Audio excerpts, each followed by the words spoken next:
ក្នុងវីដេអូនេះខ្ញុំមកបង្ហាញដល់គ្នារបៀបលុប page អញ្ចឹងសម្រាប់បងប្អូនដែលចង់លុប page តោះទៅតាមដានជាមួយខ្ញុំទាំងអស់គ្នា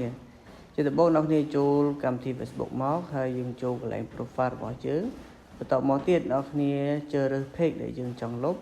ហើយយើងចុចពាក្យថា switch មកបាទបន្ទាប់មកទៀតគឺវាចូល page ហើយអញ្ចឹងមកដល់កន្លែងនេះអ្នកគ្នា scroll អូមកក្រោមឲ្យអស់មកយើងរកមើលពាក្យថា setting and privacy អ្នកគ្នាចុចពាក្យកន្លែងហ្នឹងមកបន្ទាប់មកទៀតចុចពាក្យថា setting ហើយយើងអូសក្រោមឲ្យអស់បំផុតមកយើងរកមើលពាក្យថា access and control អ្នកគ្នាចុចកន្លែងហ្នឹងមកបន្ទាប់មកទៀតយើងចុចកន្លែង delete page ហើយយើងចុចពាក្យថា continue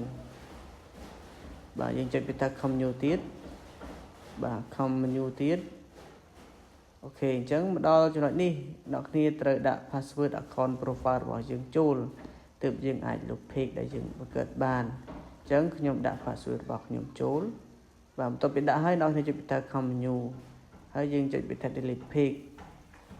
អញ្ចឹងកន្លែង delete page នេះគឺគេទុកឲ្យយើងរយៈពេល30ថ្ងៃដើម្បីយើងអាចលុប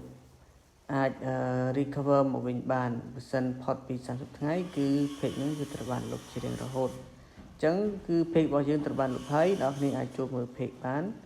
បាទអញ្ចឹងវីដេអូនេះគឺមានតែប៉ុណ្្នឹងឯងចុច like comment follow ម្នាក់មួយដើម្បីទទួលបានវីដេអូថ្មីៗជាច្រើនបន្តទៀតអរគុណអ្នកគ្នាសម្រាប់ការតាមដានវីដេអូនេះ